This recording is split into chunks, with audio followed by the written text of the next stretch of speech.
20 juillet. Romains chapitre 6, versets 1 à 23. Que dire maintenant? Persisterons-nous dans les péchés pour que la grâce abonde? Loin de là, puisque nous sommes morts pour les péchés. Comment pourrions-nous vivre encore dans le péché? Ne savez-vous pas que nous, qui avons été baptisés pour Jésus-Christ, c'est en relation avec sa mort que nous avons été baptisés? Nous avons donc été ensevelis avec lui par le baptême en relation avec sa mort, afin que, comme Christ a été ressuscité par la puissance glorieuse du Père, nous aussi, nous menions en vie nouvelle. Car si nous avons été unis à lui par une mort semblable à la sienne, nous le serons aussi par une résurrection semblable à la sienne.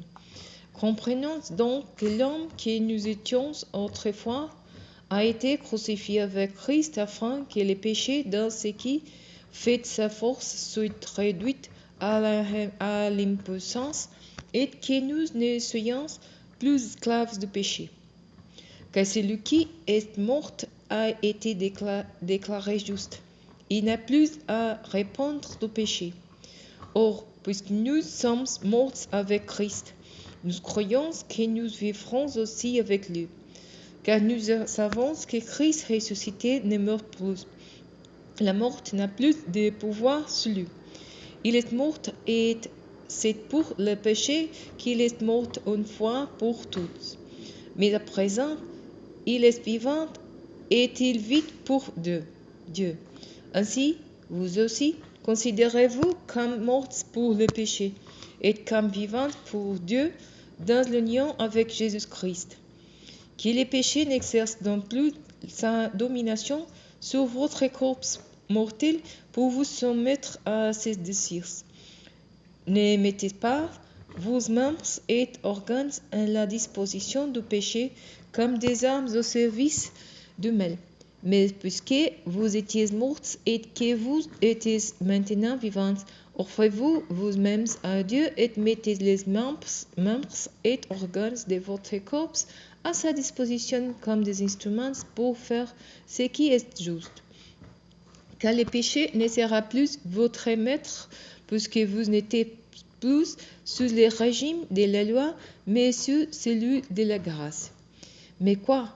Allons-nous encore pécher sous prétexte que nous ne sommes pas sous le régime de la loi, mais sous celui de la grâce?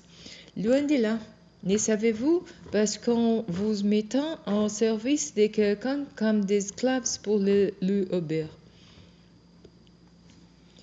vous êtes effectivement les esclaves du maître à qui vous obéissez, ou bien du péché qui entraîne la mort, ou bien de l'obéissance qui conduit à une vie juste. Mais Dieu soit loué. Si, autrefois, vous étiez l'esclave du péché, vous avez maintenant obéi de tout cœur à l'enseignement fondamental auquel vous avez été soumis. Et à présent, affranchis du péché, vous êtes devenus esclaves de la justice.